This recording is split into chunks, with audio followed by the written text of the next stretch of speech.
Big boss ಮತ್ತೆ ಶುರು ಆಯ್ತಾ? ಅರೆರೆ! ಬಿಗ್ ಬಾಸ್ ಸ್ಟಾಪ್ ಆಗಿತ್ತಲ್ವಾ? ಇನ್ನು ಮುಂದೆ ಬಿಗ್ ಬಾಸ್ ಬರಲ್ಲ ಅಂತ ಹೇಳಿದ್ರು ಮತ್ತೆ ಶುರು ಆಗ್ತಿದೆ. ಹಾಗಾದ್ರೆ ಏನಾದ್ರು ಚೀಟಿಂಗ್ ಮಾಡ್ಬಿಟ್ರಾ? ಅಥವಾ ದುಡ್ಡು ಗಿಟ್ಟು ಕೊಟ್ಬಿಟ್ರಾ? ಅಥವಾ ಸ್ಟುಡಿಯೋನೇ ಚೇಂಜ್ ಮಾಡ್ಬಿಟ್ರಾ? ಏನೋ ಮಸ್ಲತ್ ನಡೆದಿದೆ ಇಲ್ಲಿ. ಏನು? ಸುದೀಪ್ ಸರ್ರು ರಾತ್ರಿ 2 ಗಂಟೆಗೆ ಡಿ.ಕೆ. ಶಿವಕುಮಾರ್ ಅವ್ರ ಮನೆಗೆ ಹೋಗಿದ್ರಾ? ಈ ಬಿಗ್ ಬಾಸ್ ಅಲ್ಲಿ ನಡೀತಕ್ಕಂತ ಗೇಮ್ಸ್‌ಗಳೆಲ್ಲ ಒಂಟಿ ಟೀಮ್ ಅವ್ರು ಗೆಲ್ಲೋ ತರನೇ ಇದೆ. ಇಲ್ಲೇನಾದ್ರೂ ಮಸ್ಲತ್ ನಡೀತಾ ಇದೆನಾ? ಏನಾದ್ರೂ ಸ್ಟ್ರಾಟಜಿನಾ? ಅಥವಾ ಒಂಟಿಯವ್ರನ್ನೇ ಗೆಲ್ಲಿಸ್ಬೇಕು ಅಂತ ಬಿಗ್ ಬಾಸೇ ಡಿಸೈಡ್ ಮಾಡ್ಬಿಟ್ಟಿದಾರಾ ಹೆಂಗೆ? ಇದ್ ನಿಜಾನಾ? ಯಾವ ಕಾರಣಕ್ಕೆ ಹೋಗಿರ್ಬೋದು? ಅಪ್ಪಿ-ತಪ್ಪಿ ನಟ್ಟು ಬೋಲ್ಟು ಕತೆನಾ? ನಟ್ಟು ಬೋಲ್ಟು ಕತೆಗೇನಾದ್ರೂ ರಾಜಿ ಆಗೋದಕ್ಕೆ ಹೋಗಿದ್ರಾ? ಹಾಗಾದ್ರೆ ರಾಜಿ ಆಗ್ಬಿಟ್ರಾ? ಹಲೋ ನಮಸ್ತೆ ಎಲ್ಲರಿಗೂ. ನಾನು ನಿಮ್ಮ ರಘುವರಿ ಆರ್.ವಿ.ಕೆ. ಸ್ಟುಡಿಯೋಸ್‌ಗೆ ಎಲ್ಲರಿಗೂ ಸ್ವಾಗತ, ಸುಸ್ವಾಗತ. ಏನಪ್ಪಾ ಬಿಗ್ ಬಾಸ್ ಹೋಯ್ತು ಅನ್ಕೊಂಡ್ರೆ ಮತ್ತೆ ತಿರ್ಗಾ ಬಂದ್ಬಿಡ್ತು. ವಾಹ್! ಎಷ್ಟೋ ಜನಕ್ಕೆ ಬಿಗ್ ಬಾಸ್ ವಾಪಸ್ ಬಂದಿದೆ ಅನ್ನೋದು ಗೊತ್ತಿಲ್ಲ ಅನ್ಸುತ್ತೆ. ಬಿಗ್ ಬಾಸ್ ಆಲ್ರೆಡಿ ಇವತ್ತಿನ ದಿನ ಅನೌನ್ಸ್‌ಮೆಂಟ್ ಆಗಿದೆ. ವಾಪಸ್ ಮತ್ತೆ ಸೇಮ್ ಪ್ರತಿದಿನ ರಾತ್ರಿ 9:30ಕ್ಕೆ ಇನ್ನು ಮುಂದೆ ಬಿಗ್ ಬಾಸ್ ಪ್ರಸಾರವಾಗುತ್ತೆ. ಸೊ ಹಾಗಾದ್ರೆ ಬಿಗ್ ಬಾಸ್‌ನ ಎಷ್ಟು ದಿನ ಮಿಸ್ ಮಾಡ್ಕೊಂಡ್ರಿ? ನನ್ನ ಪ್ರಕಾರ ಹೇಳ್ಬೇಕು ಅಂತಂದ್ರೆ ಒಂದಿನ ಕೂಡ ಮಿಸ್ ಮಾಡ್ಕೊಂಡಿರ್ಲಿಕ್ಕೆ ಚಾನ್ಸ್ ಇಲ್ಲ. ಬಿಕಾಸ್ ಯಾಕೆ ಅಂತಂದ್ರೆ ಅವ್ರ ಹತ್ರ ಇದ್ದಂತ ಟೆಲಿಕಾಸ್ಟ್ ಬಂದು 2 ಎಪಿಸೋಡ್‌ಗಳಿಗಾಗುವಷ್ಟು ಅವರು ಸೇಫ್ಟಿ ಇಟ್ಕೊಂಡಿದ್ರು. ಸೊ ಹಾಗಾಗಿ ಅದನ್ನ ಟೆಲಿಕಾಸ್ಟ್ ಮಾಡಿ ಅವರು ಉಳಿಸ್ಕೊಂಡ್ರು. ಅಷ್ಟ್ರೊಳಗಡೆ ಕೇಸನ್ನ ಗೆದ್ಕೊಂಡು ಒಳಗಡೆ ಬಂದ್ರಾ? ಅಥವಾ ಚೀಟ್ ಮಾಡಿ ಒಳಗಡೆ ಬಂದ್ರಾ? ಅಥವಾ ಸ್ಟುಡಿಯೋ ಚೇಂಜ್ ಮಾಡಿದ್ರಾ? ಆ ಒಂದಷ್ಟು ಮಾಹಿತಿ ಜೊತೆಗೆ ಬಿಗ್ ಬಾಸ್ ಅಲ್ಲಿ ನಡೀತಕ್ಕಂತ ಒಂದಷ್ಟು ಮಾತುಕತೆ ಈ ಒಂದು ವಿಡಿಯೋದಲ್ಲಿ. ಅದಕ್ಕಿಂತ ಮುಂಚೆ ಯಾರು ಫಸ್ಟ್ ಟೈಮ್ ನನ್ನ ಒಂದು ವಿಡಿಯೋ ನೋಡ್ತಾ ಇದ್ದೀರಾ ಅವರೆಲ್ಲ ಕೂಡ ನನ್ನ ಒಂದು ಚಾನಲ್ ಆರ್.ವಿ.ಕೆ. ಸ್ಟುಡಿಯೋಸ್‌ನ ಸಬ್ಸ್ಕ್ರೈಬ್ ಮಾಡ್ಕೊಳ್ಳಿ. ಹಾಗೆ ನೋಟಿಫಿಕೇಶನ್ ಬೆಲ್ ಬಟನ್ ಆನ್ ಮಾಡ್ಕೊಳ್ಳಿ ಅಂತ ಕೇಳ್ಕೊಂತೀನಿ. ಬನ್ನಿ ಹಾಗಾದ್ರೆ ವಿಡಿಯೋನ ಶುರು ಮಾಡ್ತೀನಿ. ಮೊದಲನೇದಾಗಿ ಬಿಗ್ ಬಾಸ್ ಈಗ ಆಲ್ರೆಡಿ 3 ಡೇಸ್ ಇಂದ ಫುಲ್ ಸೆನ್ಸೇಷನಲ್ಲು. ಇನ್ನೇನು 2ನೇ ವಾರಕ್ಕೆ ಕಾಲಿಟ್ರು. ಕಾಕ್ರೋಚ್ ಅಸುರ ಚಕ್ರಾಧಿಪತಿ ಆದ್ರು. ರಾಕ್ಷಸರ ರಾಜ ಆದ್ರು. ಅಷ್ಟು ಜನರ ಅಷ್ಟು ಜನರನ್ನ ರೋಲ್ ಮಾಡ್ತಕ್ಕಂಥ ವ್ಯಕ್ತಿ ಆದ್ರು. ಆದ್ರೆ ಇಂಥ ಸಂದರ್ಭದಲ್ಲಿ ಕಾಕ್ರೋಚ್ ಅವರು ಫಾರ್ಮ್‌ಗೆ ಬರ್ತಕ್ಕಂಥ ಸಂದರ್ಭದಲ್ಲಿ ಇನ್ನೇನು 2ನೇ ವಾರ ಒಳ್ಳೆ ಪೀಕ್ಸ್‌ಗೆ ಹೋಗ್ತಾ ಇದೆ. ಅಶ್ವಿನಿ ಗೌಡ ಅವ್ರಿಗೆ ಮತ್ತೆ ಕಾಕ್ರೋಚ್ ಅವ್ರಿಗೆ ಅಪೋಸಿಟ್ ಆಗಿದೆ. ನಾವುಗಳೆಲ್ಲ ಎಕ್ಸ್ಪೆಕ್ಟ್ ಮಾಡ್ತಾ ಇದ್ದಿದ್ದು ಫಸ್ಟ್ ಮೊದಲನೇ ವಾರದಲ್ಲಿ ಗಿಲ್ಲಿ ವರ್ಸಸ್ ಅಶ್ವಿನಿ ಗೌಡ ಇತ್ತು. ಈಗ 2ನೇ ವಾರದಲ್ಲಿ ಇನ್ನೇನು already cockroach versus Ashwini Gowda ಆಗಿತ್ತು. ಯಾಕೆ ಅಂತಂದ್ರೆ ಅಸುರ ಚಕ್ರಾಧಿಪತಿ ಆಗಿದ್ದಕ್ಕೆ ನೀವು ಅಸುರ ಮಹಾರಾಜ ಅಲ್ಲ, ಅಸುರ ರಾಕ್ಷಸ ಆಗಿರ್ತಾರೆ. ನೀವು ಮಹಾರಾಜ ಅಂತ ಅನ್ಕೋಬೇಡಿ ಅಂತ ಬಿಗ್ ಬಾಸ್ ಹೇಳಿತ್ತು. ಅಸುರ ಮಹಾರಾಜ ಅಂತಂದೇಳಿ. ಸೊ ಸದ್ಯಕ್ಕೆ ನಿಮ್ಮ ಮಾತನ್ನ ನಾವು ಒಪ್ಕೊಳ್ಳೋಕೆ ತಯಾರಿಲ್ಲ. ನಾನು ಮಹಾರಾಣಿ, ನಾನು ಅರಸಿ, ಅರಸಿಯರು. ಸೊ ಹಾಗಾಗಿ ನಾನು ಅರಸಿಯರ ಒಂದು ಕ್ಯಾಟಗರಿಲಿ ಇದ್ದೀನಿ. ನಾನು ನಿಮ್ಮ ಮಾತನ್ನ ಕೇಳಲ್ಲ ಅಂತಂದೇಳಿ ಅಪೋಸಿಟ್ ಆಗಿದ್ರು. ಸೊ ಒಳ್ಳೆ ಇಂಟ್ರೆಸ್ಟ್ ಬರ್ತಾ ಇತ್ತು. ಯಾಕಂದ್ರೆ ಒಂಟಿಯಲ್ಲೇ ಒಳ್ಳೆ ಜಟಾಪಟಿ ಫೈಟ್ ಶುರುವಾದಂತ ಸಂದರ್ಭದಲ್ಲಿ ದಿಢೀರ್ ಅಂತ ಒಂದು ಸುದ್ದಿ ಬರುತ್ತೆ. ಶಾಕಿಂಗ್ ನ್ಯೂಸ್ ಅಲ್ಲ, ಶೇಕಿಂಗ್ ನ್ಯೂಸ್. ಏನಪ್ಪಾ ಅದು ಅಂತಂದ್ರೆ ಬಿಗ್ ಬಾಸ್ ಏಕಾಏಕಿ ಬಂದಾಗುತ್ತೆ. ಇನ್ನು ಮುಂದೆ ನಡೆಯಲ್ಲ ನಿಲ್ಲಿಸ್ತಾರೆ ಅಂತ. ನಾನು ಆಲ್ರೆಡಿ ಹಿಂದಿನ ವಿಡಿಯೋದಲ್ಲಿ ಹೇಳಿದ್ದೆ. ಚಾನ್ಸೇ ಇಲ್ಲ. ಯಾಕೆ ಅಂತಂದ್ರೆ ಬಿಗ್ ಬಾಸ್‌ನ ವಿತರಕರು ಬಂದು ಬಾಂಬೆ ಮೂಲದವರು. ಅಲ್ಲಿ ಸರಿಯಾಗಿರ್ತಕ್ಕಂಥ ಪಾರ್ಟಿಗಳು ಕೋಟಿ ಕೋಟಿ ಹಾಕಿರ್ತಾರೆ ಕಣ್ರೀ. ಅದು ಹೆಂಗ್ರಿ ಬಿಟ್ಬಿಡ್ತಾರೆ? ಏನ್ ಮಕ್ಕಳಾಟ ಕೆಟ್ಟೋಯ್ತಾ?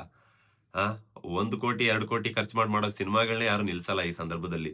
ಸಾಲ ಸೋಲ ಮಾಡಿ ಅದೇನ್ ಪೆನಾಲ್ಟಿ ಇದೆ ಅದನ್ನ ಕಟ್ಬಿಟ್ಟು ಮೂವ್ ಆನ್ ಆಗ್ತಾರ ಅಂತದ್ರಲ್ಲಿ ಕೋಟ್ಯಾಂತರ ರೂಪಾಯಿ ಸುರಿದಿರ್ತಾರೆ. ಎಷ್ಟೋ ಜನ ಇನ್ವೆಸ್ಟರ್ಸ್ ಇರ್ತಾರೆ. ಎಷ್ಟೋ ನಾವುಗಳೆಲ್ಲ ಬಿಗ್ ಬಾಸ್ ನೋಡ್ಬೇಕಾದ್ರೆ ನಮಗೆ ಸೆಂಟ್ರಲ್ ಏನ್ ಆಡ್ ಬರುತ್ತಲ್ವಾ? ಆ ಆಡ್ ಕಂಪನಿಯವರೆಲ್ಲ ಅದಕ್ಕೆ ಇನ್ವೆಸ್ಟ್ ಮಾಡಿರ್ತಾರೆ. ಸೊ ಅಷ್ಟೆಲ್ಲಾ ಅಮೌಂಟ್ ಖರ್ಚು ಮಾಡಿ ಅದು ಹೆಂಗೆ ಬಿಗ್ ಬಾಸ್‌ನ ಏಕಾಏಕಿ ಸ್ಟಾಪ್ ಮಾಡ್ಬಿಡ್ತಾರೆ. ಸೊ ನಾನು ಹಿಂದಿನ ವಿಡಿಯೋದಲ್ಲಿ ಹೇಳಿದ್ದೆ ಸ್ಟಾಪ್ ಆಗಲ್ಲ ಮತ್ತೆ ಬರುತ್ತೆ ಅಂತಂದೇಳಿ. ನಾನು ಹೇಳ್ದಾಗೆ ಅದು ಮತ್ತೆ ವಾಪಸ್ ಬಂದಿದೆ. ಹಾಗಾದ್ರೆ ಆ ರೂಲ್ಸ್‌ಗಳು ಏನು? ಯಾವೊಂದು ರೂಲ್ಸ್‌ಗಳ ಆಧಾರದ ಮೇಲೆ ಮತ್ತೆ ಬಿಗ್ ಬಾಸ್ ಓಪನ್ ಆಗಿದೆ? ಅಥವಾ ಅದೇ ಸ್ಟುಡಿಯೋ ಇಶ್ಯೂ ಇಂದ ಏನಾದ್ರು ಬೇರೆ ಸ್ಟುಡಿಯೋಗೆ ಶಿಫ್ಟ್ ಆದ್ರಾ? ಇಲ್ಲ ಬೇರೆ ಸ್ಟುಡಿಯೋಗೆ ಶಿಫ್ಟ್ ಆಗಿಲ್ಲ. ಯಾಕೆ ಅಂತಂದ್ರೆ ನಾನು ಹೇಳಿದ್ದೆ ಬಿಗ್ ಬಾಸ್ ಮನೆ ಒಂದು ಸಲ ಸೆಟ್ ಹಾಕೋದಕ್ಕೇನೆ ಹತ್ತತ್ರ 6 ತಿಂಗಳಿಂದ ಒಂದು 7, 8 ಮಂತ್ಸ್ ಬೇಕಾಗುತ್ತೆ. ಬಿಕಾಸ್ ಆ ಒಂದು ಸೆಟಪ್ ಮಾಡ್ಬೇಕು. ಅದಾದ್ಮೇಲೆ ಒಂದು ಸೆನ್ಸಾರ್ಸು, ಸಿಸಿ ಕ್ಯಾಮೆರಾಸು 24/7 360 ಎಲ್ಲ ಸೆಟ್ ಮಾಡ್ಬೇಕಾಗುತ್ತೆ. ಸೊ ಅದು ತುಂಬಾ ಕಾನ್ಫಿಡೆನ್ಷಿಯಲ್ ಆಗಿರ್ತಕ್ಕಂಥ ರೂಮ್. ಅಲ್ಲಿನ ಒಂದು ಪ್ರತಿ ಮೂಲೆಗೂ ಕೂಡ ಕ್ಯಾಮೆರಾ ಇರೋ ರೀತಿ ಸೆಟಪ್ ಮಾಡ್ಬೇಕಾಗುತ್ತೆ. ಅದು 1, 2 ದಿನಗಳಲ್ಲಿ ಆಗುವಂತ ಕೆಲಸ ಅಲ್ಲ. ಹಾಗಂತ ಬ್ಯಾಕಪ್‌ಗೆ ಆ ತರದ್ ಇನ್ನೊಂದು ಸ್ಟುಡಿಯೋನು ಇಟ್ಕೊಳ್ಳುವಂತ ಒಂದು ರಿಚ್ ಕಂಟ್ರಿ ನಮ್ದಲ್ಲ. ಸೊ ಹಾಗಾಗಿ ಹಾಕಿದ್ದು ಒಂದು ಬಿಗ್ ಬಾಸ್ ಸೆಟ್ಟು. ಅದು ಈ ಜಾಲಿವುಡ್ ಅನ್ನೋ ಸ್ಟುಡಿಯೋದಲ್ಲಿ. ಸದ್ಯಕ್ಕೆ ಈಗ ಆಗಿರ್ತಕ್ಕಂಥದ್ದು ಏನಪ್ಪಾ ಅಂತಂದ್ರೆ ರಾತ್ರೋರಾತ್ರಿ ಅಂದ್ರೆ ನಿನ್ನೆ ರಾತ್ರೋರಾತ್ರಿ 2 ಗಂಟೆಗೆ ಡಿ.ಕೆ. ಶಿವಕುಮಾರ್ ಅವರನ್ನ ಸುದೀಪ್ ಅವರು ಭೇಟಿ ಮಾಡಿದ್ದಾರೆ ಅಂತ ಸುದ್ದಿ ಬರ್ತಾ ಇದೆ. ಇದು ಎಷ್ಟರ ಮಟ್ಟಿಗೆ ಸರಿ, ಎಷ್ಟರ ಮಟ್ಟಿಗೆ ತಪ್ಪು ಅಂತ ಗೊತ್ತಿಲ್ಲ. ಬಟ್ ನನಗೆ ಬಂದಂತ ಮಾಹಿತಿ ಪ್ರಕಾರ ನಿನ್ನೆ ನೈಟ್ ಅವರು ಮೀಟ್ ಆಗಿದ್ದಾರೆ ಅಂತ. ಹಾಗಾದ್ರೆ ಮೀಟ್ ಆಗಿದ್ದು ಯಾವ ವಿಚಾರಕ್ಕೆ? ಈ ನಟ್ಟು ಬೋಲ್ಟು ವಿಚಾರಕ್ಕೋ ಅಥವಾ ಲೀಗಲಿ ಏನಾದ್ರು ಹ್ಯಾಂಡಲ್ ಮಾಡೋದಿಕ್ಕೋ ಅಥವಾ ಈ ತರ ಒಂದಷ್ಟು ಇದು ಒಂದೊಳ್ಳೆ ರಿಯಾಲಿಟಿ ಶೋ, ಒಂದೊಳ್ಳೆ ಎಂಟರ್‌ಟೈನ್‌ಮೆಂಟ್ ಶೋ. ಇದರಿಂದ ಯಾರಿಗೂ ಜನಗಳಿಗೆ ಮೋಸ ಆಗ್ತಾ ಇಲ್ಲ. ಒಂದೊಳ್ಳೆ ಎಂಟರ್‌ಟೈನ್‌ಮೆಂಟ್ ಕೊಡ್ತಾ ಇದ್ದಾರೆ ಜನಗಳಿಗೆ. ಸೊ ಈ ಜಾಲಿವುಡ್ ಅನ್ನೋ ಒಂದು ಸ್ಟುಡಿಯೋದಲ್ಲಿ ಇರ್ತಕ್ಕಂಥ ಇಶ್ಯೂಗೆ ಬಿಗ್ ಬಾಸ್‌ನ ಸ್ಟಾಪ್ ಮಾಡ್ಬಿಡಿ ಅಂತ ಏನಾದ್ರು ಒಂದು ಕ್ಲಾರಿಫಿಕೇಶನ್ ಕೊಡೋದಿಕ್ಕೋ ಒಟ್ನಲ್ಲಿ ಒಂದು ಮೀಟಿಂಗ್ ಆಗಿದೆಯಂತೆ. ಸೊ ಆ ಒಂದು ಮೀಟಿಂಗ್‌ನ ನಂತರ ಏಕಾಏಕಿ ನಾಳೆ ಅಂದ್ರೆ ಇವತ್ತಿನ ಬೆಳಿಗ್ಗೆ already colours Kannada official channel ಅಲ್ಲೇ ಆಲ್ರೆಡಿ ಅನೌನ್ಸ್ಮೆಂಟ್ ಆಯ್ತು. ಎಂದಿನಂತೆ ಪ್ರತಿ ದಿನ ಯಾವ ಒಂದು ಟೈಮ್ಗೆ ಬಿಗ್ ಬಾಸ್ ಬರ್ತಾ ಇತ್ತು ಆ ಸಂದರ್ಭಕ್ಕೆ ಆ ಟೈಮ್ಗೆ ಮತ್ತೆ ವಾಪಸ್ ಬಿಗ್ ಬಾಸ್ ಬರ್ತಾ ಇದೆ ಅಂತಂದೇಳಿ, ಇನ್ನು ಮುಂದೆ ಬರುತ್ತೆ ಅಂತಂದೇಳಿ Bigg Boss Colors Kannada official channel ಅಲ್ಲಿ ಆಲ್ರೆಡಿ ಅನೌನ್ಸ್ಮೆಂಟ್ ಬಂತು. ಓಕೆ, ಸೊ ಇನ್ಮೇಲೆ ಯಾರು ಕೂಡ ತಲೆ ಕೆಡ್ಸ್ಕೊಳಕ್ ಹೋಗ್ಬಿಡಿ. ಬರುತ್ತೆ ಹಾಗಂತ ಈ ಇಶ್ಯೂ ಇಲ್ಲಿಗೆ ಮುಗ್ದೋಯ್ತಾ? ಇಲ್ಲ, ಆ ಒಂದು ಇಶ್ಯೂ ಇನ್ನು ನಡೀತಾ ಇದೆ. ಕನ್ನಡ ಪರ ಸಂಘಟನೆಗಳಲ್ಲಿ ಇರ್ತಕ್ಕಂಥ ಮುಖ್ಯಸ್ಥರು ಹೋಗಿ ಜಾಲಿವುಡ್ ಸ್ಟುಡಿಯೋದ ಒಂದು ಮೇನ್ ಗೇಟ್ ಅಲ್ಲಿ ಮತ್ತೆ ಹೋರಾಟ ಶುರು ಮಾಡಿದ್ದಾರೆ. ಅದರ ಒಂದಷ್ಟು ಪಿಕ್ಚರ್ಸ್ ನೀವು ನೋಡ್ತಾ ಇರ್ಬೋದು. ಸೊ ಅಲ್ಲಿ ಹೋರಾಟ ಇನ್ನು ನಡೀತಾ ಇದೆ, ಅಲ್ಲಿ ಧಿಕ್ಕಾರ ಅಂತ ಹೇಳ್ತಾ ಇದ್ದಾರೆ. ಫಸ್ಟ್ ನನ್ನ ಒಂದು ಒಪಿನಿಯನ್ ಏನಪ್ಪಾ ಅಂತಂದ್ರೆ, ಜಾಲಿವುಡ್ ಸ್ಟುಡಿಯೋದಲ್ಲಿ ಆಗಿರ್ತಕ್ಕಂಥ ಇಶ್ಯೂಗೆ ಅಲ್ಲಿ 500-600 ಜನ ಪ್ರತಿದಿನ ಕೆಲಸ ಮಾಡ್ತಾರೆ. ಅಷ್ಟು ಜನರ ಕೆಲಸ ಕಿತ್ಕೊಳ್ಳೋದು ತಪ್ಪು ಅಂತ ನನ್ಗೆ ಸೊ ಆ ಸ್ಟುಡಿಯೋದವ್ರು ಏನಿದ್ದಾರೆ ಅವ್ರನ್ನ ಕರ್ಸ್ಬಿಟ್ಟು, ಅದಕ್ಕೇನು ಅಂದ್ರೆ ಪ್ರತಿಯೊಂದು ಪ್ರಾಬ್ಲಮ್ಗೂ ಒಂದು ಸೊಲ್ಯೂಷನ್ ಅಂತ ಇರುತ್ತೆ, ಆ ಸೊಲ್ಯೂಷನ್ ಅನ್ನ ಕಂಡುಕೊಳ್ಳಿ. ಆ ಜಾಲಿವುಡ್ ಸ್ಟುಡಿಯೋದವ್ರ ಜೊತೆ ಸಪರೇಟ್ ಆಗಿ ಮಾತಾಡ್ಲಿ, ಬಿಗ್ ಬಾಸ್ ನಡೀಲಿ ಅಂತ ನಾನು ಕೇಳ್ಕೊಂತೀನಿ. ಯಾಕೆ ಅಂತಂದ್ರೆ, ಎಷ್ಟೋ ಆಫೀಸ್ ಎಂಪ್ಲಾಯೀಸ್ ಆಗ್ಲಿ, ದುಡಿಯೋರಾಗ್ಲಿ, ಕೆಲಸ ಮಾಡೋರಾಗ್ಲಿ, ಹೌಸ್ ವೈಫ್ಸ್ ಆಗ್ಲಿ, ಕಾಲೇಜ್ ಸ್ಟೂಡೆಂಟ್ಸ್ ಆಗ್ಲಿ, ಮನೇಲಿದ್ದವರಾಗ್ಲಿ, ಅಜ್ಜ ಅಜ್ಜಿರಾಗ್ಲಿ, ಎಲ್ಲರೂ ಕೂಡ ಬಿಗ್ ಬಾಸ್ ನ ಪ್ರತಿಯೊಬ್ರು ಕೂಡ ನೋಡೋಂತವ್ರೆ. ಸೊ ಹಾಗಾಗಿ ಒಂದು ಎಂಟರ್ಟೈನ್ಮೆಂಟ್ ಶೋ, ಯಾರು ಕೂಡ ಮನ್ಸಿಗೆ ತಗೊಂಡು ನೋಡ್ಬೇಡಿ ಅಂತಾನೆ ನಾನು ಹೇಳ್ತೀನಿ. ಬಟ್ ಒಂದು ಎಂಟರ್ಟೈನ್ಮೆಂಟ್ ಶೋ. ಸೊ ಹಾಗಾಗಿ ಆ ಒಂದು ಶೋನ ಏಕಾಏಕಿ ನಿಲ್ಸೋದು ಬೇಡ, ಆ ಒಂದು ಸ್ಟುಡಿಯೋದವ್ರನ್ನ ಕರೆಸಿ ಮಾತಾಡ್ಲಿ ಅಂತ ಕೇಳ್ಕೊಂತೀನಿ. ಓಕೆ, ಈಗ ಬಿಗ್ ಬಾಸ್ ವಿಚಾರಕ್ಕೆ ಬರೋಣ. ಎಲ್ಲಿವರೆಗೂ ನಡೆದಿತ್ತು ಬಿಗ್ ಬಾಸ್? ನಮ್ಮ ಅಸುರ ಚಕ್ರಾಧಿಪತಿ ಕಾಕ್ರೋಚ್ ಅವರು ಫಾರ್ಮ್ಗೆ ಬಂದಿದ್ರು. ಫಾರ್ಮ್ಗೆ ಬಂದ್ಮೇಲೆ ಬಿಗ್ ಬಾಸ್ ಹೇಳಿದ್ರು, ನೀವು ಇವತ್ತಿಂದ ಅಸುರ ಚಕ್ರಾಧಿಪತಿ ಆಗಿದ್ದೀರಾ, ನಿಮ್ಮ ಕೈಯಲ್ಲಿ ಎಲ್ಲಾ ರೂಲ್ಸ್ ಇದೆ, ನಿಮ್ಗೆ ದಯೆ ಇಲ್ಲ, ದಾಕ್ಷಿಣ್ಯ ಇಲ್ಲ, ಯಾವುದೇ ತರದ ಕರುಣೆ ಇಲ್ಲ, ನಿಮ್ಗೆ ಫುಲ್ ಪವರ್ ಕೊಟ್ಟಿದೀವಿ. ನೀವು ಈ ಮನೇಲಿ ಯಾರು ಏನ್ ಶಿಕ್ಷೆ ಬೇಕಾದ್ರೂ ಕೊಡ್ಬೋದು, ಏನ್ ರೂಲ್ ಬೇಕಾದ್ರೂ ಮಾಡ್ಬೋದು, ಒಟ್ನಲ್ಲಿ ಯು ಆರ್ ದ ರೂಲರ್ ಅನ್ನೋ ರೀತಿ ಹೇಳಿದ್ರು ಬಿಗ್ ಬಾಸ್ ಮನೆಯಲ್ಲಿ.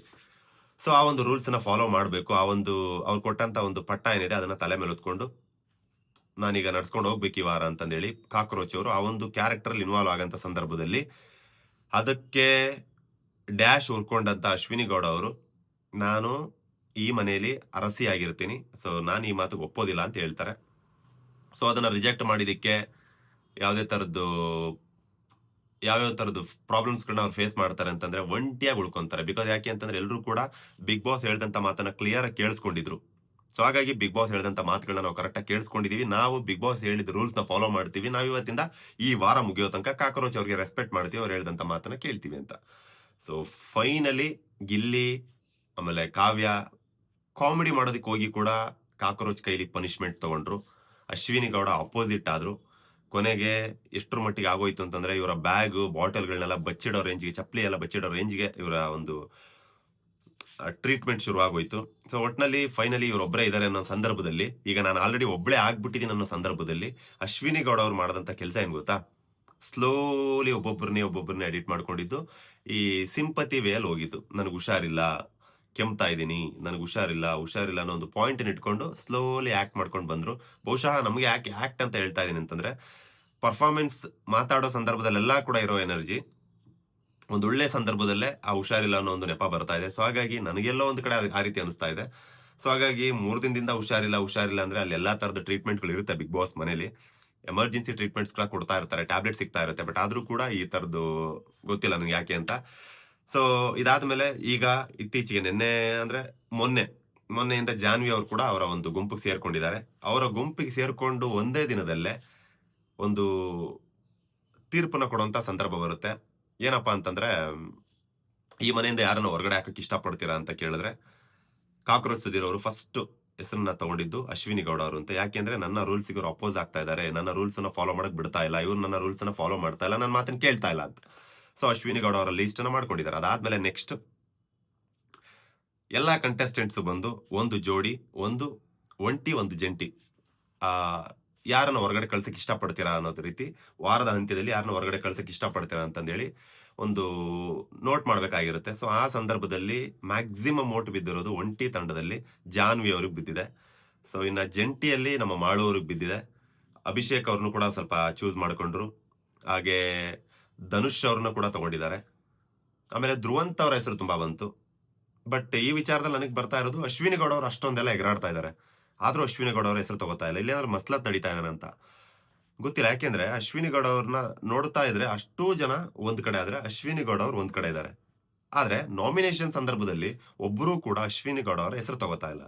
ಬಿಕಾಸ್ ಇದು ಭಯನೋ ಅಥವಾ ಏನಾದ್ರು ಹೇಳ್ಕೊಟ್ಟಿದಾರೋ ಅಥವಾ ಇವರೇ ಡಿಸೈಡ್ ಆಗಿದ್ದಾರೋ ಒಟ್ನಲ್ಲಿ ಏನೂ ಗೊತ್ತಿಲ್ಲ. ಒಟ್ನಲ್ಲಿ ಏನೋ ಒಂದು ಕುತಂತ್ರ ಇದೆ, ಏನೋ ಒಂದು ಸ್ಟ್ರಾಟಜಿ ಇದೆ ಅಂತ ನನಗೆ ಅನಿಸ್ತಾ ಇದೆ ಇಲ್ಲಿ ಅಂತೇಳಿ. ಏನಪ್ಪಾ ಅಂತಂದ್ರೆ ನಮ್ಮ ಕೈಯಲ್ಲಿ ಅಂದ್ರೆ ಜಂಟಿ ತಂಡದವರು ಕೈಗೆ ಮಸಿಯನ್ನ ಹಚ್ಕೋಬೇಕು. ಅಲ್ಲಿ ನಮ್ಮ ಅಪೋಸಿಟ್ ತಂಡದ ಒಂದಷ್ಟು ಜನರ ಮುಖವಾಡಗಳಿರ್ತಕ್ಕಂಥ ಒಂದು ಫೋಟೋನ ಹಗ್ಗಕ್ಕೆ ಕಟ್ಟಿ ತೂಗ್ಬಿಟ್ಟಿರ್ತಾರೆ. ನಾವು ಹೋಗಿ 50% ಯಾವ್ದಾದ್ರು ಒಂದು ಅಥವಾ ನಮ್ಗೆ ಯಾರ್ಯಾರು ಇಷ್ಟ ಆಗಲ್ಲೋ ಅವರೆಲ್ಲರಿಗೂ ಕೂಡ ಮಸಿ ಬಳಿಬೇಕು. ಸೊ ಇಲ್ಲಿ ಕೈಯಲ್ಲಿ ಮಸಿ ಹಚ್ಕೋಬೇಕು. ಓಡೋಗ್ಬಿಟ್ಟು ಅಲ್ಲಿ ಅವರ ಫೋಟೋಗಳಿಗೆ ಮಸಿ ಹಚ್ಚಬೇಕು. ಸೊ ಇದನ್ನ ತಡೆಯುವಂಥದ್ದು ಒಂಟಿ ತಂಡದವರ ಕೆಲಸ. ಅಂದ್ರೆ ಅವರು ರಕ್ಷಕರು. ಅವರು ರಕ್ಷಣೆ ಮಾಡಬೇಕು. ಸೊ ಆಬ್ವಿಯಸ್ಲಿ ಯಾರಾದ್ರೂ ಸರಿ ಈ ತರದೊಂದು ಆಟದಲ್ಲಿ ರಕ್ಷಣೆ ಮಾಡೋರು ಆಬ್ವಿಯಸ್ಲಿ ಹಿಡ್ಕೊಂತಾರೆ. ಸೊ ನನಗೆ ಈ ಒಂದು ಕೆಲಸದಲ್ಲಿ ನಿಜವಾಗ್ಲೂ ಅದನ್ನೇ ಉಲ್ಟಾ ಮಾಡಿದಿದ್ರೆ ಜಂಟಿಯವರು ಸೇಫ್ ಮಾಡ್ಕೋಬೇಕು, ಒಂಟಿಯವರು ಹೋಗಿ ಮಸಿ ಹಚ್ಚಬೇಕು. ಈ ತರದ್ದೇನಾದ್ರು ಇದ್ದಿದ್ರೆ ಬಹುಶಃ ಜಂಟಿಯವರೇ ಗೆಲ್ತಾ ಇದ್ರು ಅಂತ ನನ್ಗನ್ನಿಸ್ತು. ಯಾಕಂದ್ರೆ ನಾನು ಹೇಳ್ತಾ ಇದೀನಿ ಪ್ರತಿ ಸಲ ಈ ಗೇಮ್ಗಳು ಬಿಗ್ ಗೇಮ್ ಕಾನ್ಸೆಪ್ಟ್ ನನಗೆ ನಿಜವಾಗ್ಲೂ ಇಷ್ಟ ಆಗ್ತಾ ಇಲ್ಲ. ಯಾಕಂದ್ರೆ ಜಂಟಿಯವರು ಒಂದು ಗೇಮ್ ಕೂಡ ಆಡ್ಲಿಲ್ಲ. ಅಪ್ಪಿತಪ್ಪಿ ಇಂಡಿವಿಜುವಲ್ ಆಗಿ ಆಡ್ತಕ್ಕಂಥ ಗೇಮ್ ಏನಾದ್ರು ಕ್ರಿಯೇಟ್ ಮಾಡಿದ್ರು ಅಂದ್ರೆ ಅದರಲ್ಲಿ ಈ ರೀತಿ ಏನಾದ್ರು ಉಲ್ಟಾ ಹೊಡೆದಿರ್ತಾರೆ. ಸೊ ನನಗೆ ಯಾಕೋ ಬಿಗ್ ಬಾಸ್ ಗೇಮ್ಗಳಲ್ಲಿ ಸ್ಯಾಟಿಸ್ಫೈ ಆಗ್ತಾ ಇಲ್ಲ. ನಿಮ್ಗೂ ಅದೇ ರೀತಿ ಅನಿಸಿದ್ರೆ ಅದನ್ನ ಕಮೆಂಟ್ ಅಲ್ಲಿ ತಿಳಿಸಿ. ಸೊ ಟು ಬಿ ಆನೆಸ್ಟ್ ನನಗೆ ಯಾಕೋ ಒಂಟಿ ತಂಡದವ್ರ ಮೇಲೆ ಜಾಸ್ತಿ ಫೋಕಸ್ ಮಾಡ್ತಾ ಇದಾರೇನೋ ಅಂತ ಅನಿಸ್ತಾ ಇದೆ ನನಗೆ. ಯಾಕೆಂದ್ರೆ ಕಾವ್ಯ ತುಂಬಾ ಒಳ್ಳೆ ಪ್ಲೇಯರು, ತುಂಬಾ ಒಳ್ಳೆ ಆಟಗಾರ್ತಿ. ಹಾಗೆ ಅಭಿಷೇಕ್ ಅವರು ತುಂಬಾ ಸ್ಟ್ರಾಂಗ್ ಆಗಿದ್ದಂತ ವ್ಯಕ್ತಿ. ಬಟ್ ಹೋಲ್ಡ್ ಮಾಡೋದು ತುಂಬಾನೇ ಈಸಿ. ಒಬ್ಬರನ್ನ ಹಿಡ್ಕೊಂಡು ಮಸಿ ಹಚ್ಚಬೇಡ ಅಂತ ತಡೆಯೋದು ತುಂಬಾನೇ ಇದಾಗುತ್ತೆ. ನಾನು ಹಚ್ತೀನಿ ಅನ್ನೋದು ಅಲ್ಲಿ ಯಾಕೋ ನಂಗೆ ಆ ಕಾನ್ಸೆಪ್ಟ್ ಇಷ್ಟ ಆಗ್ಲಿಲ್ಲ. ಇದ್ರ ಬಗ್ಗೆ ನಿಮ್ಗೆ ಏನ್ ಅನ್ಸುತ್ತೆ ನಂಗೆ ಕಮೆಂಟ್ ಅಲ್ಲಿ ತಿಳಿಸಿ. ಇದಾದ್ಮೇಲೆ ನೆಕ್ಸ್ಟ್ ಎಂದಿನಂತೆ ಬಿಗ್ ಬಾಸ್ ಮತ್ತೆ ಇವತ್ತಿಂದ ಮತ್ತೆ ಶುರುವಾಗುತ್ತೆ. ಮತ್ತೆ ನೋಡಿ ನೆಕ್ಸ್ಟ್ ನಾನು ಮತ್ತೆ ರೆಗ್ಯುಲರ್ ಅಪ್ಡೇಟ್ಸ್ಗಳನ್ನ ಶುರು ಮಾಡ್ತೀನಿ. ಅಲ್ಲಿವರೆಗೂ ನನ್ನ ಒಂದು ಚಾನಲ್ ಮಿಸ್ ಮಾಡದೆ ಸಬ್ಸ್ಕ್ರೈಬ್ ಮಾಡ್ಕೊಂಡು ನೋಟಿಫಿಕೇಶನ್ ಬೆಲ್ ಬಟನ್ ಆನ್ ಮಾಡ್ಕೊಂಡು ವೆಯ್ಟ್ ಮಾಡ್ತಾ ಇರಿ. ಮತ್ತೆ ಸಿಗೋಣ ಪ್ರತಿ ದಿನ ಇನ್ಮೇಲೆ ಬಿಗ್ ಬಾಸ್ ಬಗ್ಗೆ ಮತ್ತೆ ಮಾತುಕತೆನ ಶುರು ಮಾಡೋಣ, ಕಂಟಿನ್ಯೂ ಮಾಡೋಣ. Okay, love you all.